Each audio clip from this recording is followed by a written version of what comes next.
Hello, welcome to Spilling Chai on the Pain Gap. I'm your host, Anushay Hussain, and I am so excited to tell you about our guest today, Reshma Saujani, because she is a personal hero, icon, feminist warrior. I mean, I cannot be more obsessed with this woman. I'm gonna quickly go and just read you her bio because her work really speaks for itself. Reshma Saujani is a leading activist and the founder of Girls Who Code and the Marshall Plan for Moms, which is featured in The Pain Gap as one of the most innovative solutions by a woman of color for our current crisis. She has spent more than a decade building movements to fight for women and girls' economic empowerment, working to close the gender gap in the tech sector, and most recently, advocating for policies to support moms impacted by the pandemic. I am obsessed with her work on this front. Reshma is also the author of the international bestseller, Brave Not Perfect, and her influential TED Talk, Teach Girls Bravery, Not Perfection, has more than 5 million views globally. In response to the disproportionate impact of the COVID-19 pandemic on America's moms, Reshma launched the Marshall Plan for Moms to advocate for policies that value women's labor in and out of the home. The movement has framed the national conversation about how we support moms and is backed by A-list celebrities, activists, and business leaders. Reshma has successfully worked with the House and Senate leaders to introduce Marshall Plan for Moms legislation at the federal level and is continuing to act as an ongoing agitator to change the culture through creative awareness campaign. Her 4th book is currently out now. It is called Pay Up, the Future of Women and Work and Why It's Different Than You Think. And I am so honored. I am so honored. Actually, if you watch this interview, you will see that I was so nervous talking to my real life Shiro that I was actually reading my questions. I couldn't even just have the conversation. I was so scared I was gonna keep forgetting my questions because all I wanted to do is really just bow down. I hope you enjoy our conversation. Thank you so much. First of all, Reshma, thank you so much for your time. I'm not only a huge fangirl, but I really consider you just one of the most important voices out there. And you just inspire me so much and give me so much hope because you always have solutions. I want my first question to be about your family. So you are of Gujarati Indian descent and your parents were expelled along with many other families and people of Indian descent in the 70s by E10. How did that event shape your own childhood growing up in Illinois where you were born? I mean, I think it shaped everything. I think it's what created my passion for public service and my love for this country, because it literally saved my parents' lives. They were expelled and they had 90 days to leave the country. They'd be shot on spot. They came here not knowing the language, not having any friends, not having any money. So watching your parents with that amount of resiliency and that amount of just strife, in many ways is a powerful way to grow up. And so I'm grateful for that. And I'm grateful for that experience. And I think, they say in Hinduism, what's your dharma? And I do feel like I was put on this earth to be a warrior, and to fight for those that are vulnerable. And I think so much of my parents, history and how they came here, what they went through, is where that desire comes from.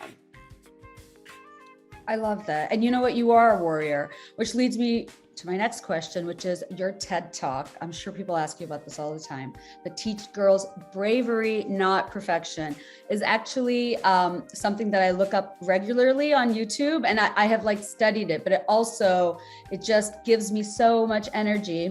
It is so well written and full of so much smart and wise advice and excellent points. But in it, you talk about the bravery deficit and how much we're losing economically and socially because we're not teaching our girls to be brave. Do you think that deficit is decreasing? Because it's been about 5-6 years since that talk? I think it's decreasing, but I think it's decreasing if we stop trying to tell women that there's something wrong with them. one of the big ahas that I've had since I've written that talk is that I think so much of what we try to do is fix the woman and not fix the structure. And so if we can start also like I think we have to pull back a bit from the way that we've been trying to approach how we raise our girls. Like we tell our girls to wear a shirt that says, yes, girls can do it. What do we're basically saying to them that they actually can't do it. So now you got to wear this t-shirt so you think that you actually can do it.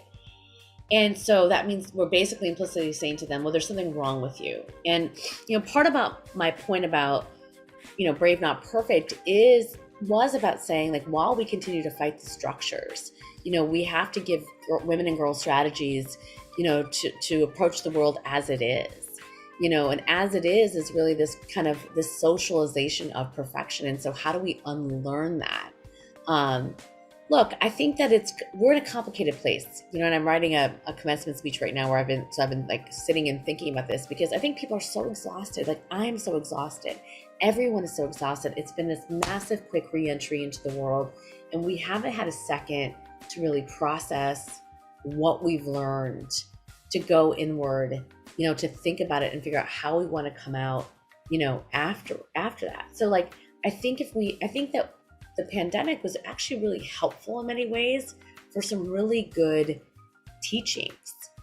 And so I think that if we have a minute to really process that and to like soak that in and to actually make some U-turns, I do feel like the bravery deficit will be reduced. But I think if we go, hard right and just double down on all the bad shit we were already doing before, I think no, it's probably gotten worse. We're probably less brave because we're more scared. Yes, that is so true. I feel like we're also still we're not giving each other the time to process our trauma. The pandemic was traumatic and it's not over, but people are, you're so right, exhausted. And it's just, we're back onto the grind, but we know there's probably another shutdown or something lurking. You're so right. Less brave because we're more scared. I love that. You founded the Marshall Plan for Moms, which I feature as one of the most important solutions in my own book. And I really don't understand why it is not the law of the land everywhere. It's so important because it centers women in our economic recovery. Your work advocating for policies to support moms impacted by the pandemic is critical. We all saw the gendered impact of COVID in real time. We're still seeing it. Women like you and I, moms like you and I, we lived it. Why do we still not place value on women's unseen and unpaid work, despite the pandemic exposing to everyone, whether they can articulate it or not, how important this labor is and how much everybody relies on it? I don't know. I think it's just so deeply rooted into our American culture that moms are martyrs and that the work that they do is, self-sacrificing and, doesn't need to really be valued because that's what it means to be a mom. So I think that a lot of this stuff is very, very, very deeply cultural. I think the second thing is that the people that are being affected by it are the most exhausted and the most, the ones who have to kind of advocate for themselves, but the hardest, it's the hardest for us to in this moment because of our own trauma. So, I think that we have to figure out how we can find moments, of power, of leverage, and see this as a once in a lifetime opportunity to actually make a lasting change. So that's why I'm like obsessed with workplaces, because I think that what immediately affects us as moms and our pain points is our work, right? Do I have to commute? How do I have to show up? What time do I have to be there? Is it going to allow me to basically spend time, picking up my kids from school or doing all these, things that I have to? Is my work going to actually see me for me? Are they going to support me? So the immediate thing, right, that we can see that if we can actually change this thing, it's going to create an enormous amount of pressure off of us is our workplaces. And so that might incentivize us in our exhaustion to be like, okay, here's the one thing I'm going to ask for, or I'm going to go work for this employer because they're going to provide me X. And so, so I think that's a way for us to go from crisis to power is in our workplaces. I think it's a harder ask right now to be like, let's go march for paid leave, because that feels so distant. And I think our trust in government that will actually do that, it's worth our time the calculation that we make right now, I think it's too hard. But I think where we can actually make real changes in our workplaces. I love that you focus in on that. Because of course, I mean, in America, and you really nailed it. You're like, women can't work without childcare, which brings me to my next question, which is, it's so simple. And yes, a lot of companies are now realizing it. And like, as you mentioned in your work, a lot of the big companies are actually giving in-house childcare.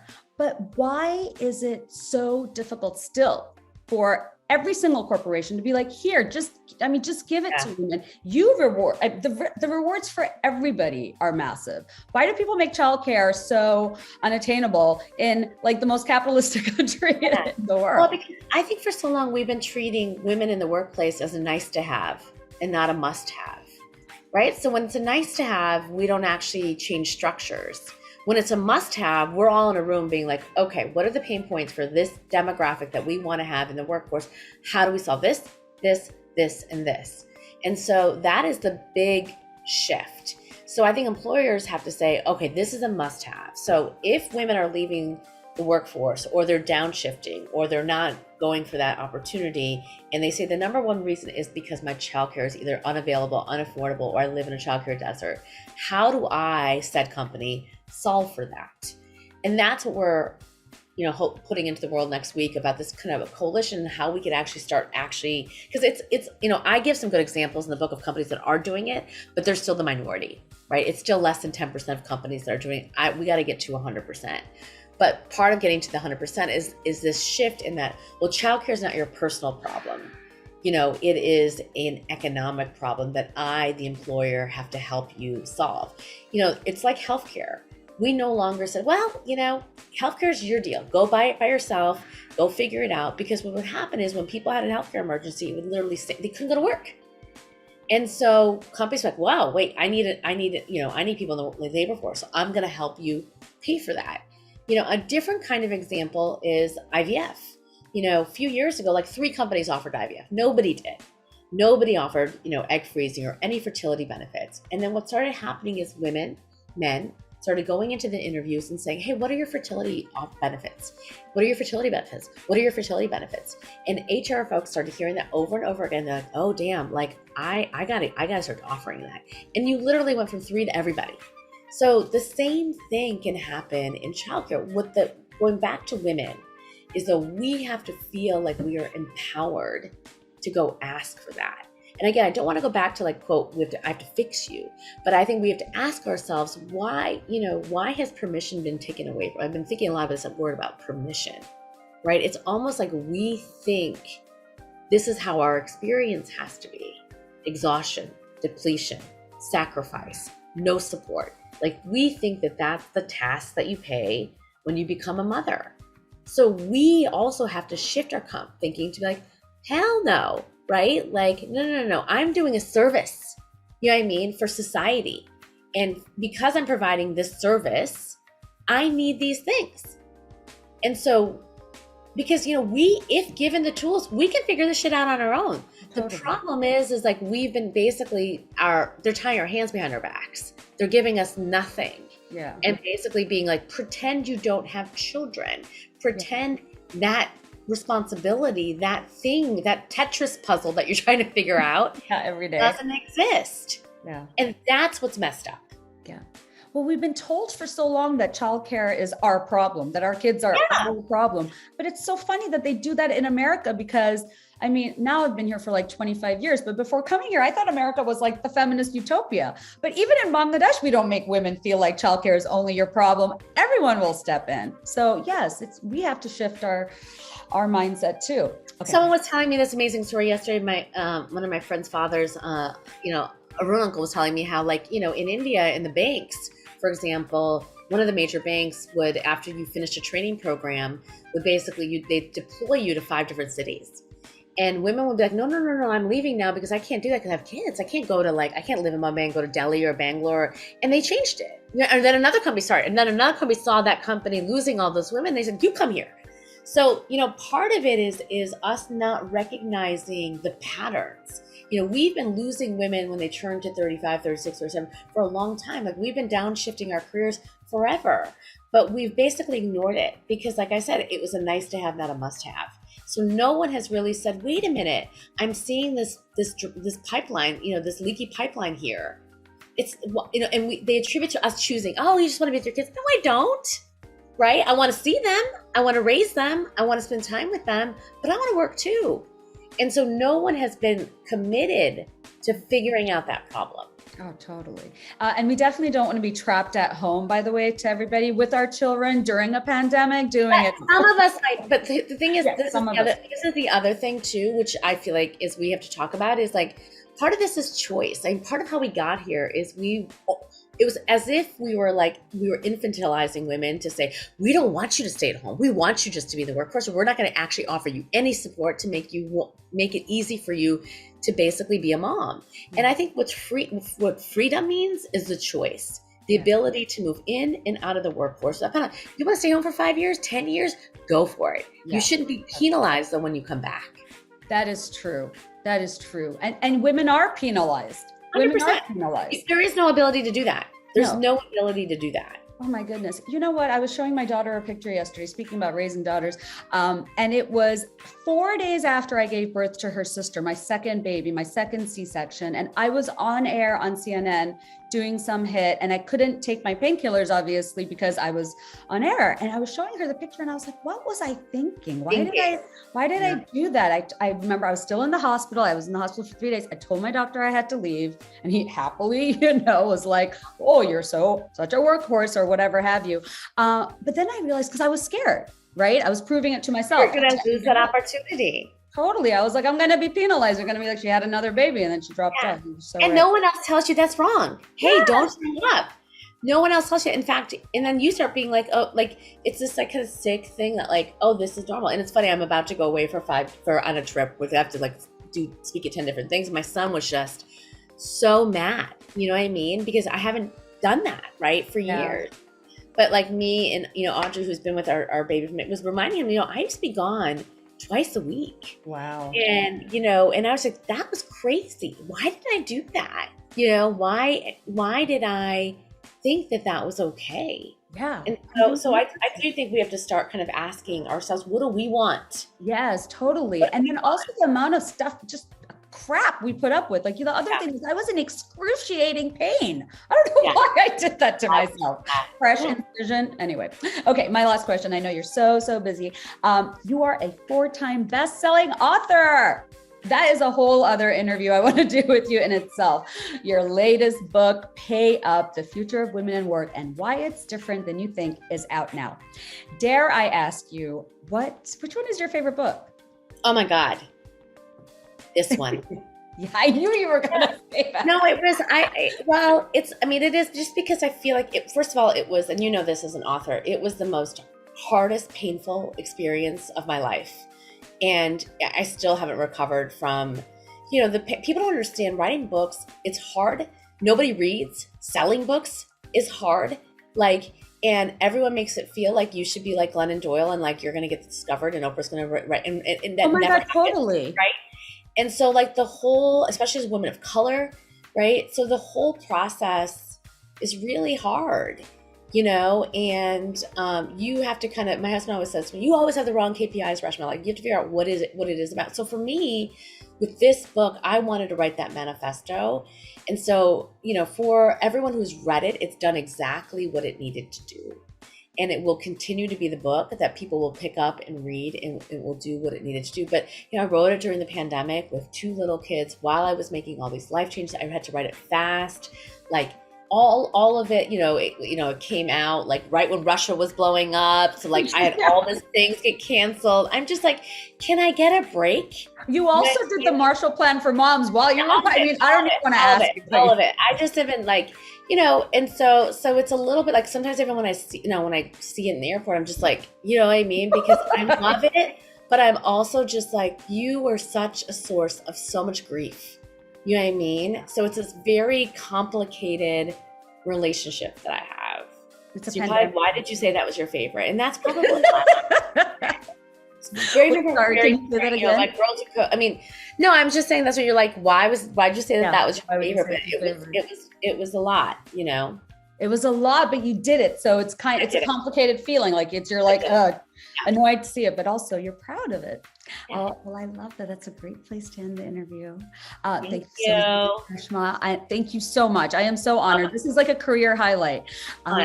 Thank you. Well, keep shining, keep doing what you're doing, and I'll we'll keep supporting each other. So thank you. Thank you so much. I'll speak with you soon. Bye.